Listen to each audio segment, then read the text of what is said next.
You're going to improv first.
Good evening.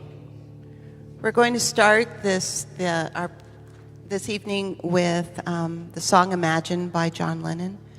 Feel free to join in and sing with me. The words will be up here and they're also in the program.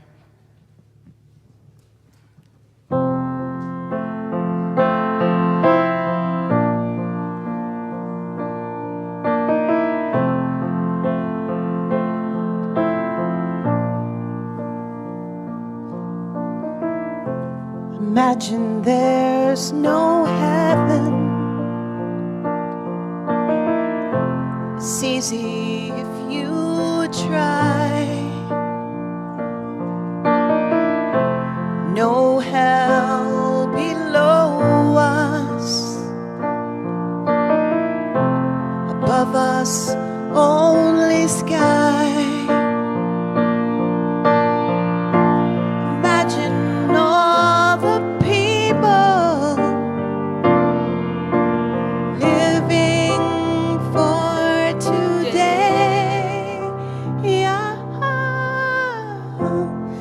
Imagine there's no countries. It isn't hard to do. Nothing to kill or die for, and no religion too. Imagine all the people living life in peace. You may say I'm a dreamer,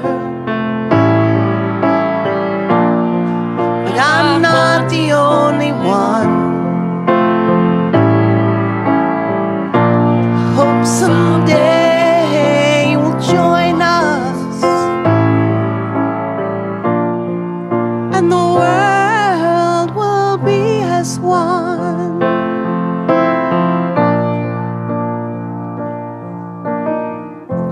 Imagine no possessions. I wonder if you can. No need for greed or hunger. A brotherhood of man. Imagine all the people sharing all the world. You may say I'm a dreamer, but I'm not the only one. I hope someday you'll join us, and the world will live as one.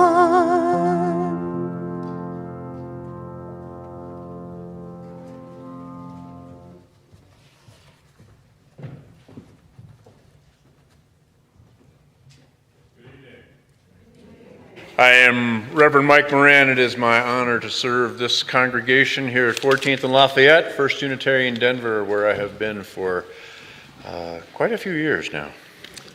It is always an honor to welcome people from the larger faith community into our sacred space here at First Unitarian Denver. And I would like to give thanks at this moment to all the people of faith out there in this wide and troubled world who are meeting in their synagogues and in their mosques, in their churches and temples, in their ashrams and cathedrals, in their living rooms and forest clearings and desert spaces.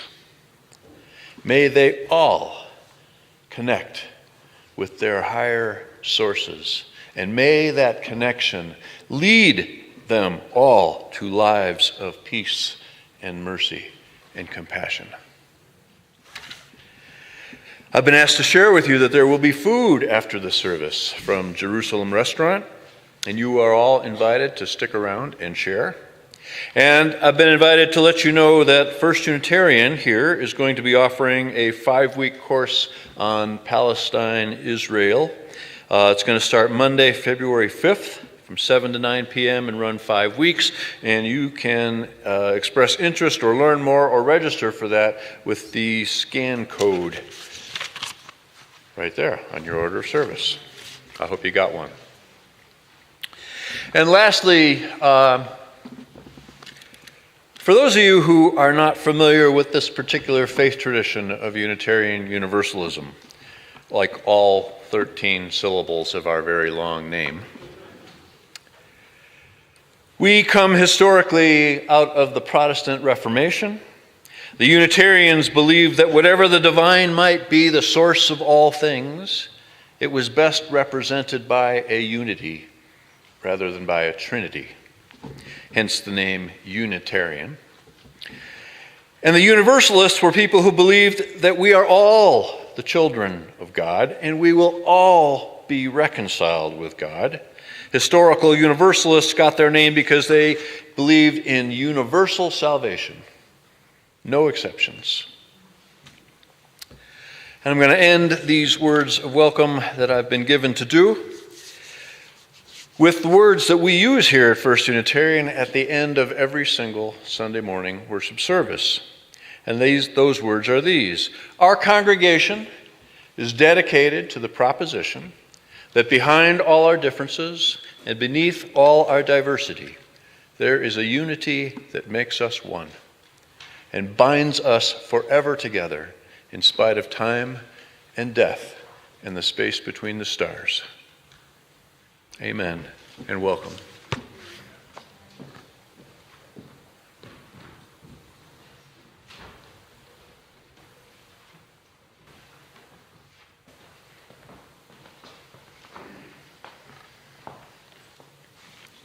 Good evening, everyone. My name is Nathaniel, and on behalf of the organizing committee for this event, I must thank each and every one of you who have chosen to attend this service tonight. Making a choice to share space with other people that you may not know while we take on the sacred task of grieving is very brave.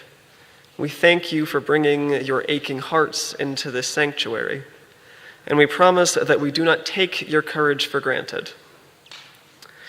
I have been a member of this church for almost 3 years, and I have been a Unitarian Universalist my whole life. We UUs have a long-standing commitment to respect the interconnected web of existence, of which we are all a part. I believe this means that we have a responsibility to respond when the interconnected web of life is disrupted.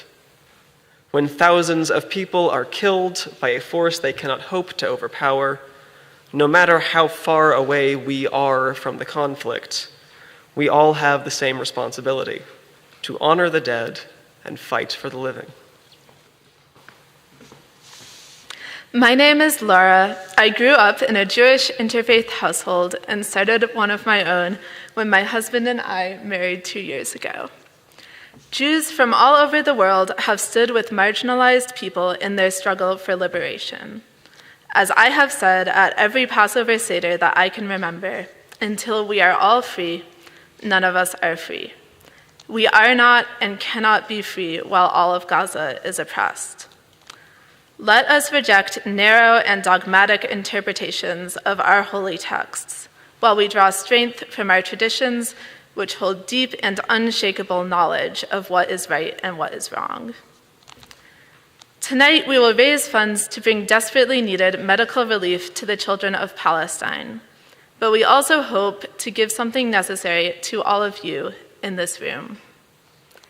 We hope that in this space of worship, you might find a chance to breathe, to feel the heaviness of grief and the heat of anger, and to know that you are not alone.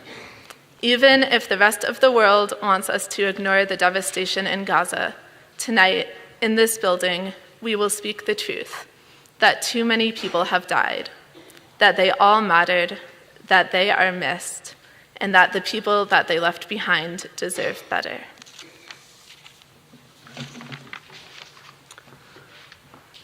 At the beginning of any worship service in a Unitarian Universalist congregation, we light a chalice. This chalice holding a flame is the symbol of our religion.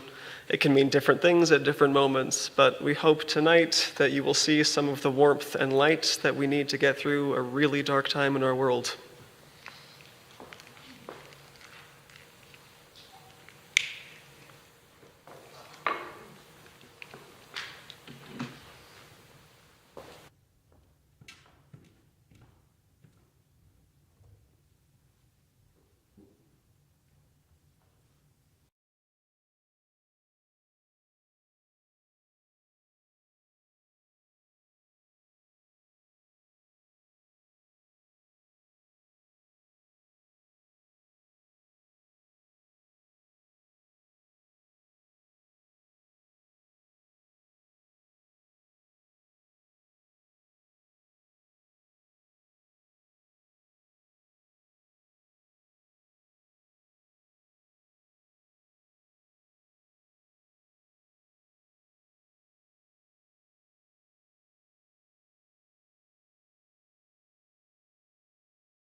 Despite what your program says, I am not Imam Ali. And unfortunately, the Imam was not able to make it this evening. We hope he's okay, but we recognize and honor the many Muslims in our city, in our nation, in our world, and their desire for peace as well. So regrets from the Imam, and I would have, oh, yes, hello?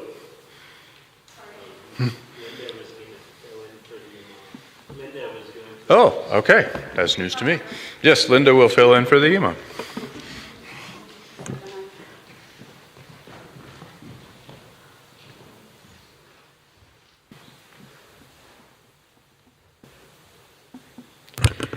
Assalamu alaikum, everyone. Peace be upon you all. Please forgive us. We've just been asked to do this, and we're grateful to be a part of this and be in your company in such a difficult time. And we hope Imam Ali is doing well. I'm going to read a verse for you from the Quran. I'm going to recite it in Arabic first, and then translate it for you into English. And my dear friend Nusayba and sister here is going to read a prayer for you, what we call a dua, for those who have sadly passed away in Gaza. أعوذ بالله من الشيطان الرجيم بسم الله الرحمن الرحيم ولا تقولوا لمن يقتل في سبيل الله أموات بل أحياء ولكن لا تشعرون. So the verse translates as, never say that those martyred in the cause of Allah or God are dead. In fact, they are alive, but you do not perceive it that way. I want you to know that what brings us comfort as Palestinians, as Muslims, is that we have a deep understanding that the people who have been killed are all martyrs, that their lives have not been killed in vain, and that there is a reason and purpose to this, as hard as it is to watch and to continue to see. We want you to know that we consider them to be martyrs, and much in the way that it's been described in this verse, that they are alive and not dead. And one thing I want you to know, it's just a detail, but I think it might be interesting for you. When we have a martyr pass away, in the Muslim faith, we wash the body of anybody, and I think that's the similar thing that in the Jewish faith, according to my understanding. We wash the body before burial. But in this case, when it's a martyr, and with all the people that have passed away in Gaza, we bury them as is, because they're considered to be purified in the state that they were killed in. So, and obviously we know that some people have not been able to be buried, but they are still considered martyrs. I'm going to give it away to my friend Nusayba. Good evening. This is a supplication for someone who has passed away. It's also called a dua in Arabic. O Allah, forgive them and have mercy on them and give them strength and pardon them. Be generous to them and cause them entrance to be wide and wash them with water and snow and hail. Cleanse them of his and hers transgressions as white cloth is cleansed of stains. Give them an abode better than this home, and a family better than their family, and a spouse better than their spouse. Take them into paradise and protect them from the punishment of the grave and from the punishment of the hellfire. Thank you. Thank you, guys, and please keep everybody in Gaza and the West Bank in your prayers, because we have martyrs in the West Bank too that we don't want to forget about.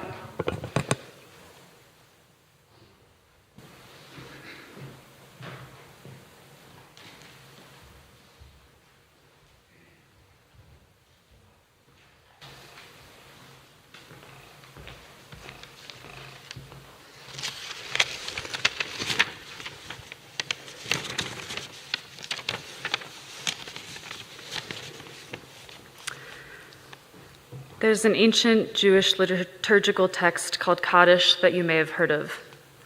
One version, Kaddish Yatom, the mourner's Kaddish, is also sometimes called the Jewish prayer for the dead. Despite being a prayer meant for mourning, the literal translation of the mourner's Kaddish expresses a prayer for justice and collective liberation. The Kaddish is not said in Hebrew, but rather in the Aramaic language. When you hear Israel in the prayer, it refers not to the state of Israel or Zionism, but the Israelite people as referred to in the Torah. If you know the words, please feel free to join in. We now recite the Kaddish for the tens of thousands of precious humans who've been killed by the violence of Zionism.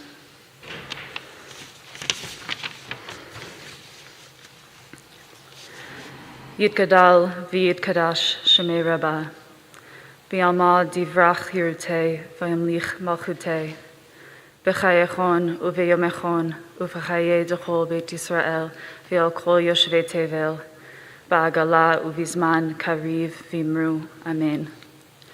Yehi shmei Rabbah mevorach leolam u'lemei omaya, yitbarach v'yishtabach v'yitpa'ar v'yitramam v'yitnaseh, Vitadar, Vitale, Vitalal, Shemei de Kudusha, Berichu. Leila min kol birchata v'shirata, tushbachata v'nechamata, da'amiran bi'alma v'imru. Amen. Yehi shalama rabba min shamaya, v'chayim aleinu v'al kol Yisrael v'al kol yoshvei tevel v'imru. Amen. Oseh shalom b'mromav, hu ya'aseh shalom, Aleinu v'al kol Yisrael, v'al kol yoshvei tevel, v'imru. Amen.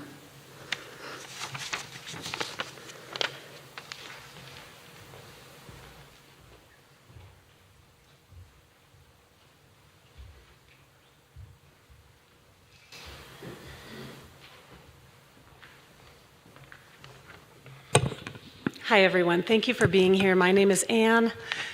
I'm a member of this Unitarian congregation, and I helped with the organizing of this event. It's really wonderful to see you all here. I'm going to read a poem by Rafat Al-Arir.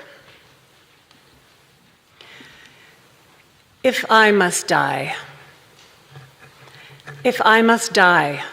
you must live to tell my story, to sell my things, to buy a piece of cloth and some strings, make it white with a long tail, so that a child somewhere in Gaza, while looking heaven in the eye, awaiting his dad who left in a blaze, and bid no one farewell, not even to his flesh, not even to himself, sees the kite, my kite you made, flying up above, and thinks for a moment an angel is there, bringing back love. If I must die, let it bring hope. Let it be a story.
Imam Ali, actually, is he, there he is.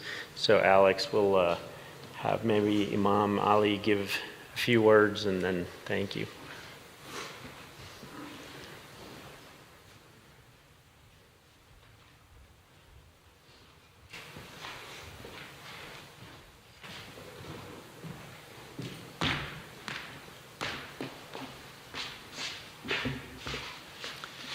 Peace be upon everyone. Assalamu alaikum and shalom alaikum. We are always happy to be among right-minded, like-minded people. Pardon my tardiness, couldn't find a parking space. So that's why we're late. But this is a very important time that we're living in. And it's a time that for right-minded and like-minded people to come together and do the things that are necessary to support the liberation of human beings. We have human beings who are being oppressed and suffering, and we're talking about the Palestinians in Gaza in particular. Hospitals, churches, mosques being bombed with "Made in USA" on it. This is unacceptable. And we have to come together collectively as right-minded people and stand up against this type of oppression. We have instances where you have forms for employment. When you fill them out, you have to say that you won't boycott Israel. No, this is still America, I think. And so we have to stand up against that type of behavior and that type of thinking. And it takes a collective effort. So we're here to lend our voice for those who are being oppressed. And it's been 75 years now. 75 years of oppression. And I'm in my 70s, so it's been going on as long as I've been alive. So, my message to everyone here is that we have to stand up. We can't be cowards. We have to be brave. We have to have faith in doing what is right. And if we do that as a collective people, we'll be successful. So we thank Almighty God for bringing us together. And we thank the Unitarian Church for offering their facility so that we can come and express this as right-minded, like-minded human beings. As an imam, and I'm going to stop because I'm an imam. I'll be talking for hours if they let me. But we have to be respectful of the time, and we just ask that we have courage and strength and unite as believers, as right-minded people, to stand up against oppression. Stand for what is right, forbid what is wrong, and not fear the criticism of any criticizers. This is what we have to do. So we thank you for your time. We ask that the Almighty guide and bless us. We know that without His guidance, we have no guidance. Amen.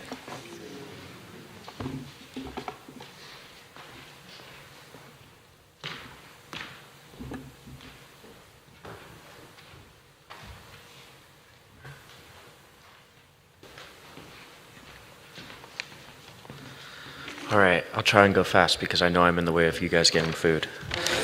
And that's my only joke. All right. Hello, fellow congregants. My name is Alex Bornstein, and I am an organizer here with Jewish Voice for Peace. It is an incredible honor to be speaking with you all tonight at an event that recognizes the courageous humanity and solidarity inherent amongst Jews, Christians, and Muslims. For thousands of years, our people have been told that we cannot live amongst each other, and I am proud that we are using this space to prove that accusation is false. We are gathered here today to show our solidarity to the Palestinian people as they face a genocide in Gaza and unprecedented levels of violence across the Holy Land. We are here to demand a ceasefire and an end to occupation of Palestine, the right of return for Palestinian people to their historic homeland, and peace for all. I want to also note that today is Holocaust Remembrance Day. Both of my father's parents of blessed memory, Herschel and Gertrude Bornstein, had their entire families exterminated by the fascist Nazi regime. They survived because of the efforts of the multinational Soviet Union, who sacrificed a tremendous deal in order to eliminate the scourge of fascism. The saying that came from the Holocaust is never again. However, I'm painfully reminded that never again is now, and that the impetus to stop a genocide is happening in Gaza with our tax dollars. But the main difference between this current genocide and the Holocaust is that we can stop this one. While Jerusalem and many areas in Palestine are sacred and holy to Jews, there is no excuse for the horrors that Zionism inflicts on Palestinians in the name of Judaism and Jewish safety. Even after the Romans expelled the vast majority of Jews from the region in approximately 135 CE, there remained a presence of Jews in Palestine. They lived peacefully amongst Christians and Muslims for over 1,000 years.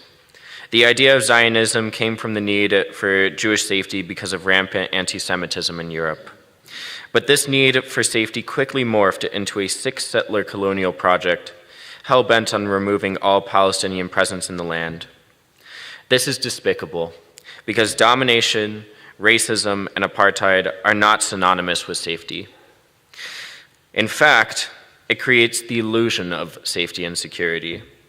Palestinians welcomed Jews as well as refugees from Europe, and we repaid them in the most atrocious way possible. And I, as a Jew, am here to say enough. People of all faiths can and should live in the land of Palestine peacefully. There are countless atrocities committed by the Israeli occupation forces, inappropriately named the Defense Forces, in the most recent incursion into Gaza. I am sure an audience like this is keenly aware of the suffering Palestinians are experiencing, but I want to discuss something that has really caught my attention, and that is the destruction of cemeteries in Gaza and the exhumation of graves. In Jewish superstition and tradition, there are three concepts of the soul. There's the neshama, which ascends to heaven upon death, the nephesh, which stays with the body temporarily before ascending, and the ruach, whose connection to the body is eternally linked. When the occupation exhumed these graves, it was a direct affront to the ruachs of these Palestinian graves. Our tradition states that the destruction of burial grounds is one of the most horrendous crimes to the ruach, and that the ruach will haunt those that caused the harm. There is a long history of anti-Semitism desecrating Jewish graves as a form of intimidation and erasure. And this is the exact same goal as the recent exhumation of Palestinian graves. According to our tradition, these soldiers will be viciously cursed, perhaps not in this lifetime, but they will face the ultimate judgment of Hashem. I want to close by talking about the Parsha, or Torah portion, for this week. In this Parsha, called Beshalach, the Jews have exited Egypt and have crossed the Red Sea. But on their journey, they are pursued by the Amalekites, led by Amalek. Amalek attacked the Jews that were towards the back of the company, mainly the elderly, those with disabilities, and anyone else who lagged behind. While the Jews were able to overcome Amalek, the mark he and his murderous clan made has had a lasting impact on our people, to the extent that the Torah commands that we never forget what he did to our people. The shameful Prime Minister of Israel, Benjamin Netanyahu, at the beginning of this invasion said that the IOF are on a mission to eliminate Amalek, i.e. the Palestinian people from Gaza, for daring to resist their occupation using armed resistance, something which is allowed and legal under international law. But I refuse this interpretation of our Holy Torah. I believe that Amalek is not necessarily a group of people or a singular person. I believe that Amalek is any force or group of individuals or systems that oppress others. It is an economic system that wishes to squeeze profits out of our people's labor. It is an imperialist military system that wishes to dominate and control people and their resources under the threat of death. And it is the brutal occupation that Israel subjects Palestinian people to. I believe that our Holy Torah and our sacred texts are metaphors and parables used to help us navigate this complicated world. And with that, it means fighting for justice and creating a heaven here on earth now. We have a chance right now, as a group of multi-religious people of conscience, to fight Amalek. And fighting Amalek in our generation means an immediate and permanent ceasefire, an end to Israel's occupation of Palestine, an end to U.S. military aid to Israel, the right of return for Palestinian refugees, and the creation of a democratic society for all people of all faiths and backgrounds in the Holy Land of Palestine. Baruch Hashem, thank you very much, and have a great rest of your night.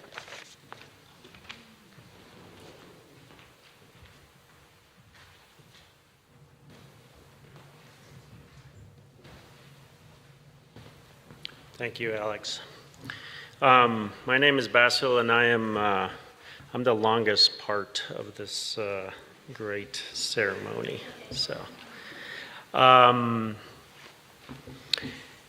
So first I want to thank the Reverend Moran for allowing me to speak today and allowing all of us to be here together.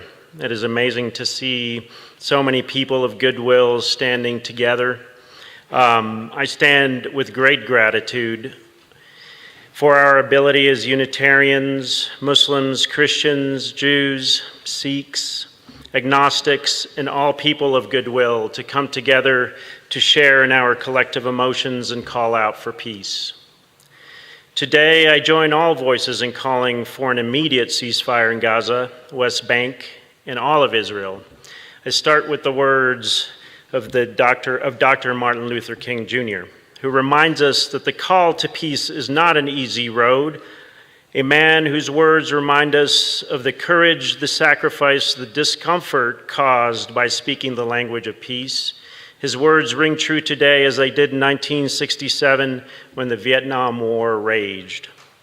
A time comes when silence is betrayal. Time comes when silence is betrayal.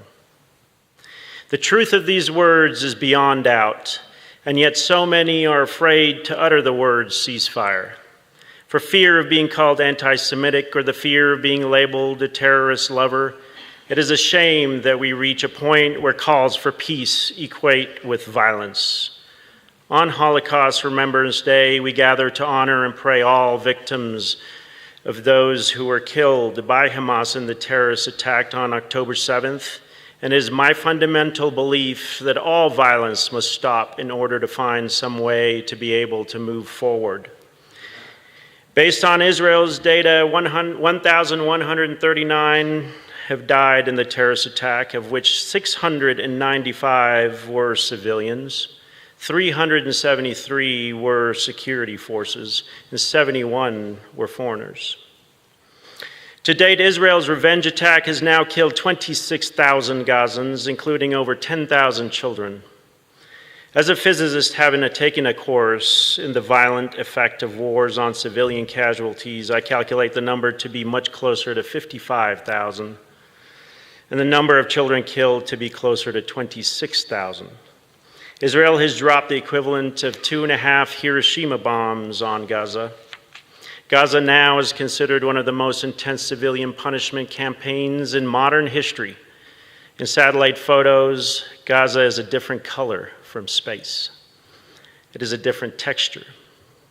The reality of the situation is that our country has been complicit in this war. Had we called Had we cared enough about women and children of Gaza, we would have required Israel to open corridors of safe passage into Israel. We would have restricted the use of 2,000 and 3,000 pound bombs on areas full of civilians. We would most definitely not given Israel access to America's war reserves for allies, meant for use by USA only. Access to America's reserve has given Israel access to an infinite supply of bombs already stockpiled in Israel. So if you ask me, this is not a war on Hamas. This is a war on women and children. This is a war on an unarmed civilian population that is made to witness one of the most brutal attacks we have seen in modern history. To me, this is a genocide of epic proportions. I do not use the term genocide lightly. Beyond the horrific number is the massive displacement of 2 million people who have lost their entire livelihood, their homes, families, and everything they cherish in life. A few days ago, I was watching an interview with Tariq Habash, a Palestinian American, whose family, like mine, is from Jaffa, Palestine. For those unfamiliar with Jaffa, it is now a suburb of Tel Aviv. Our families share the same history of having been forcibly displaced in 1948. And somehow, by a stroke of luck, my family chose to move north instead of south or east. Those that went east went to Jordan, north went to Lebanon, and south went to Gaza. My family made their way to Lebanon and then Iraq. My father was fortunate to be able to study in the U.S., where he and my mother met. As a Palestinian American who, by all measures, has been able to live the American dream, I feel compelled to speak my truth. I speak in the name of the people of Gaza. There is a tremendous amount of emotion and, to a certain extent, guilt of a relatively random choice made 75 years ago, changing one's own trajectory in life. Because I cannot help thinking of how my life would have been different, how the lives of those who made the choice to march south to Gaza on that fateful day in 1948 is so different today. And as I ponder the madness of Gaza and search within myself of ways to understand and respond in compassion, my mind constantly goes to the people of Gaza. I speak now of the people who have been living under the curse of war for over 6 continuous decades. I think of them too because it is clear to me that there will be no meaningful solution there until some attempt is made to know and hear their broken cries. How I wish those who have not met and spent time with Palestinians could meet them someday. We are a warm people. We are people who invite you to our homes and offer you our last piece of bread as our guest. If you are spending the night, we offer you bread. And then we offer you our bed for you to sleep on. We are people who love to cook good food and will insist that you stay for lunch when you visit. We will cook you hummus and baba ganoush and maqluba, and stuffed grape leaves, and offer you desserts like baklawa and ruz halib. If you are from Gaza, you are a poor person. You live off less than $4 per day. As Palestinians, we are people who love poetry and love to dance and sing. We are also tough people with a deep connection to the land and where our ancestors live. We are people who have struggled and resisted for almost 4 generations now, and we still resist. Many of us resist through our big smiles and kind words. We are people like other people who love their children deeply and dream of giving them a better future. We are people who dream of freedom and of the day when our children will never have to see the sight of blood again. We are now 80,000 orphans who dream of their parents, We are doctors and nurses that no longer perform our jobs of saving lives because of snipers outside of hospitals waiting to kill us. We are teachers who no longer have a place to go because there are no more schools.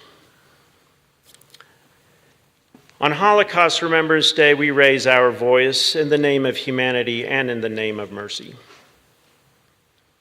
In case you have not noticed, the last 110 days has been a very emotional time for me. These emotions fill me with pain in early morning hours as I lay awake at night, unable to sleep. I cycle through emotions like one who cycles through deep emotions of grief, moving from helplessness, anger, and hope. I feel helpless as I watch those who I follow on Instagram asking the world to show mercy. And then anger sets in, probably where I spend most of my sleepless hours. I get mad at the cowardly Ivy League educated politicians who still seem not to be able to tell the difference between right and wrong, and cannot find it within themselves to see their own children's eyes and the eyes of the children of Gaza. I am angry that there has never been a war in history where 85% of the population is displaced. I am angry, as one Gazan puts it, when we die, we die twice. Once from the bombs and second from the silence. And as I think of the women at Shifa Hospital whose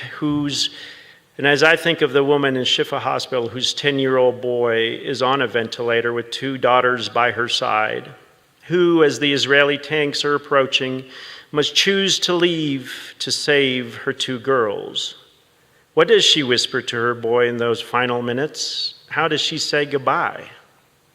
I cry watching a video of a 12-year-old girl saying goodbye through the rubble to her 5-year-old brother she cannot reach. Although I struggle deeply to find perseverance and hope in such difficult times, but I do find ways. I think of the number of people who have become aware of the Palestinian situation. We see young people on social media openly talking about apartheid states, settler colonialism, and having conversations they have never had before. We see people tuning in and finding out about the struggle of the Palestinian people. We see people who have never spoken about this topic begin to speak. I found hope in your presence here today. We must remember that our work of speaking and protesting does not have an impact. It does have an impact on dismantling apartheid. And it will take time. It may take a generation, but the work we do today does make a difference. I see hope that we are all gathered here tonight. We here may not be able to control our government's bomb, but we can control the silence, and we are speaking. By speaking, we remain strong, because over the next years we will need to remain strong and help rebuild. I remember in 2024, Israel's attacks on Gaza, I thought to myself, what we need to do is get cell phones into the hands of Palestinians there so they can document what is happening. And now, 10 years later, there's a whole generation of young people with cell phones and Instagram. They are doing just that. They are documenting daily, showing everyone, the world, exactly what is happening there, where reality is. They are using their iPhones and their voices to cry out so that the world knows their stories, not just the statistics. So our actions and voices do matter. I end today by returning to the words of Dr. King, reminding us that the arc of the moral universe is long, but it bends towards justice. And it's through all of our voices that apartheid and injustice will be dismantled. And reminding us today that the arc of the moral universe for Palestinians is long, but it bends towards liberation and freedom. In the case of Palestine, the moral arc is extremely long, and it may take us generations, but I have hope that the next generation will move beyond repression and apartheid and embrace a more inclusive society, a place free of hunger, suffering, and pain, a place where all Palestinians are treated with justice, dignity, and love. Thank you.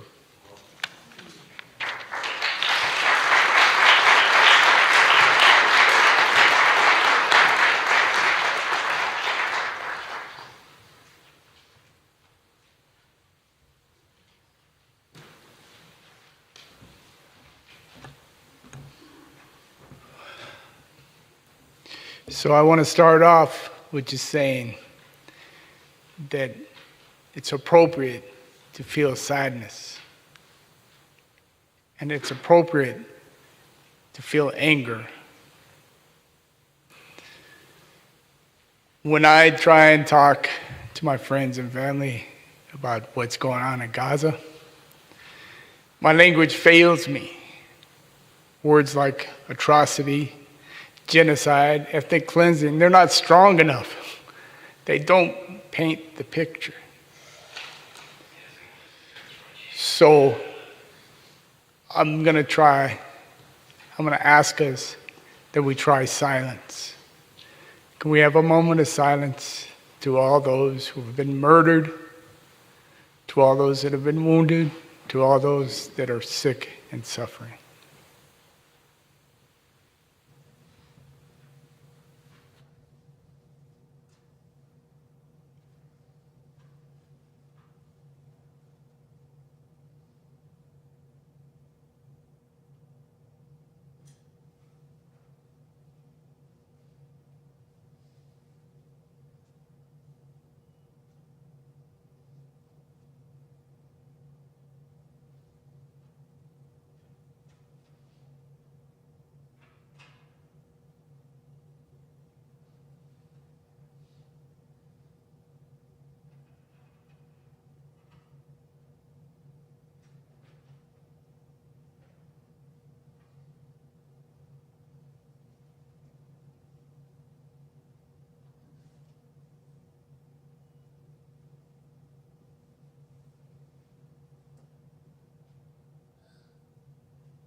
So as has happened many times in my short lifetime, the U.S. war machine has found the funds to do massive destruction, but they won't have the funds to rebuild.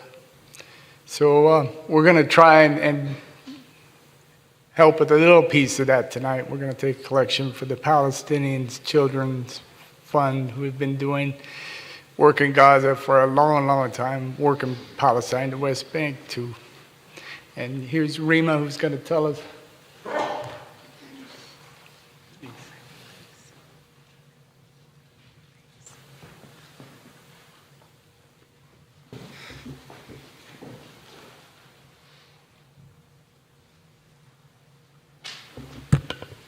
Thank you guys for having us. Really appreciate this space.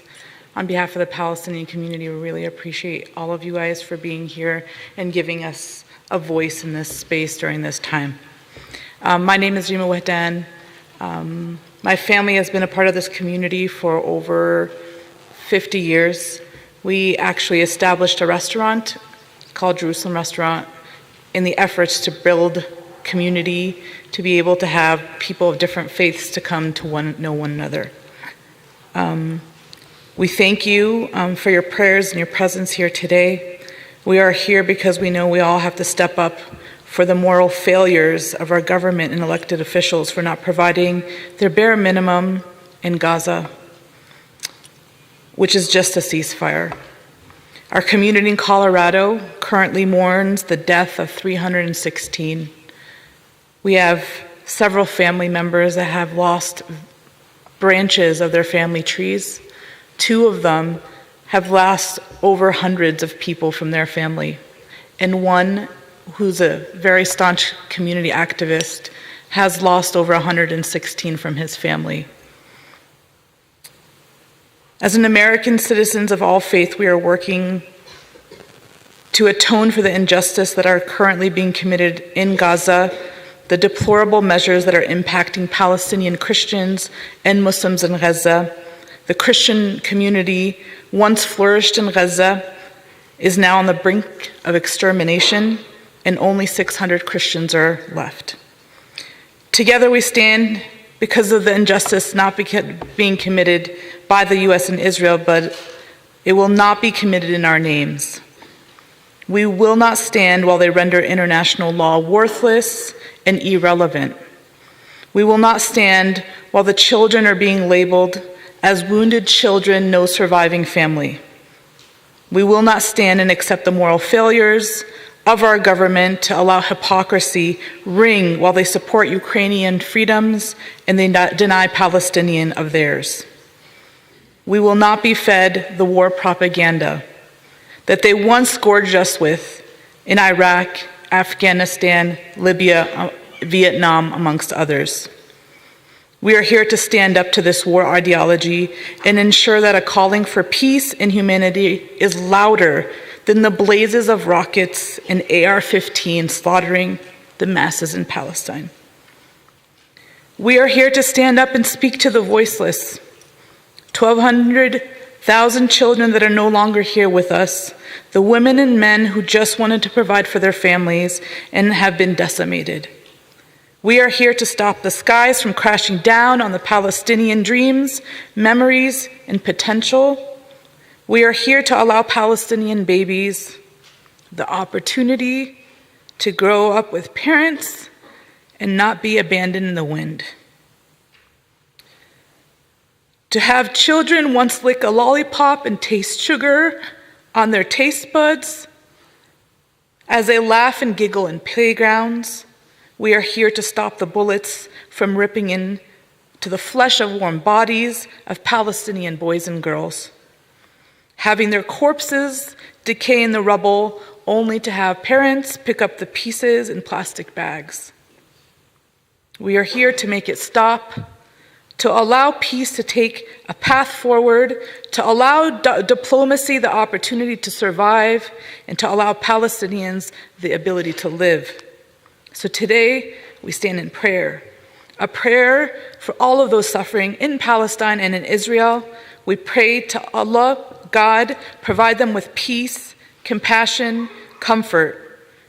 May Allah, God, conceal their faults, claim their fears, protect them before and then behind them, from the right of them to the left of them, From above them, below them, may Allah provide protection from all sides and all directions. We admire the deep conviction of faith from all of you, as many of us do not have the courage or the religious strength that the people from Palestine have. I pray that they know that all of us are here with them, and we are here to take a direct stand and action in the streets, in our schools, in our communities, in our churches and mosques, synagogues, every single space, to ensure that peace is on the forefront of our prayers and that we will always speak up for a free Palestine. And amidst this unfolding crisis in Gaza, over 1 million children hang in the balance. I'm going to talk a little bit about the PCRF, which is the Palestinian Children Relief Fund. This is a primary humanitarian organization in Palestine. They've been operating for over 30 years. Actually, one of their first children was brought to Colorado, which is a kid from Gaza who lost his limbs, and we provided him with prosthetics. We are supporting this organization. We hope you will as well, as the access of essential resources such as food, clean water, healthcare is severely limited, and the urgent action is needed, and this is where PCRF steps in. With your support, we continue this vital work, ensuring that over 1 million children in Gaza receive the urgent care that they need and deserve. The PCRF has partnered with UNICEF, ANIRA, and the World Kitchen to provide and purchase essential hot meals in Gaza, catering to displaced and vulnerable civilians. The collaboration emphasizes a transformative power of solidarity to address this urgent humanitarian crisis, and the collective efforts intend to provide food for approximately 800,000 people in targeted meal distributions, emphasizing the impact of every contribution in alleviating this dire circumstance. So I appreciate you guys and thank you guys from the bottom of our hearts, from all our community. Really appreciate your time in this space, and I pray for all of you. Thank you.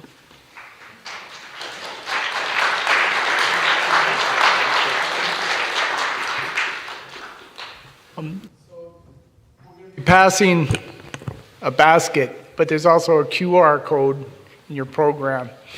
So whatever works for you. Thank you.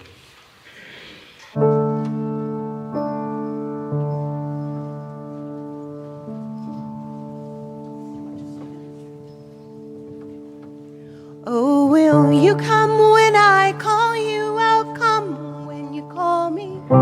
Call you at 1:30, one for the pretty little baby that's born and gone away. Oh, will you come when I call you? I'll come when you call me. I'll call you at 2:30. Two's for the love of me and you. One's for the pretty little baby that's born and gone away. Will you come when I call you? I'll come when you call me. I'll call you at 3:30. It's for these warships at sea. Two's for the love of me and you. One's for the pretty little baby that's born and gone away. Will you come when I call you? I'll come when you call me. I'll call you at 4:30. Four's for the guns of this war. Three's for these warships at sea. Two's for the love of me and you. One's for the pretty little baby that's born and gone away. Oh, will you come when I call you? I'll come when you call me. I'll call you at 5:30. 5 for these warplanes that fly. 4 for the guns of this war. 3 for these warships at sea. 2 for the love of me and you. 1 for the pretty little baby that's born and gone away. Oh, will you come when I call you? I'll come when you call me. I'll call you at 6:30. 6 for the cities all wrecked. 5 for these warplanes that fly. 4 for the guns of this war. 3 for these warships at sea. 2 for the love of me and you. 1 for the pretty little baby that's born and gone away. Oh, will you come when I call you? I'll come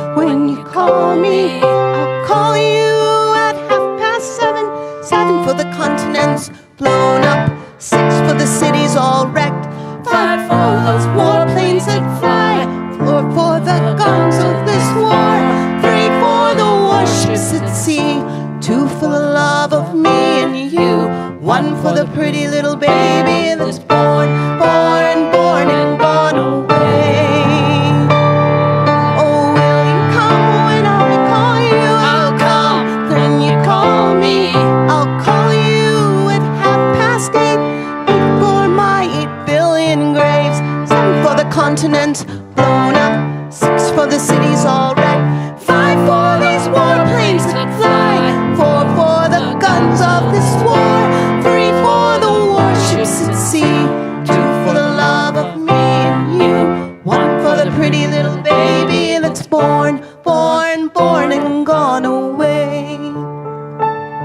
Oh, will you come when I call you? I'll come. When you call me, I'll call you at 9:30. 9 for the crippled and blind. 8 for my 8 billion graves. 7 for the continents blown up. 6 for the cities all wrecked. 5 for these warplanes that fly. 4 for the guns of this war. 3 for these warships at sea. 2 for the love of me and you. 1 for the pretty little baby that's born, born, born and gone away. Oh, will you come when I call you? I'll come. When you call me, I'll call you at 10:30. 10 for the atom bomb loose again. 9 for the crippled and blind. 8 for my 8 billion graves. 7 for the continents blown up. 6 for the cities all wrecked. 5 for the warplanes that fly. 6 for the guns of this war. 4 for these warships at sea. 2 for the love of me and you.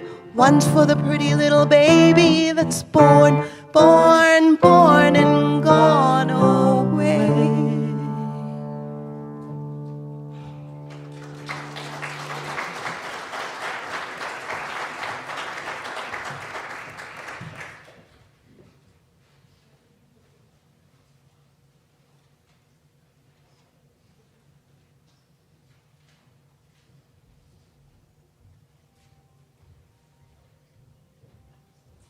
Saying Free Palestine. Thank you.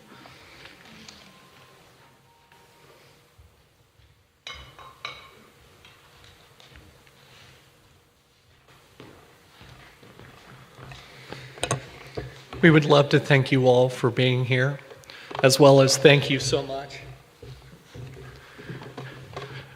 The money that we've raised here today will all be donated to the Palestinian Children's Relief Fund, and may it go where it's so desperately needed.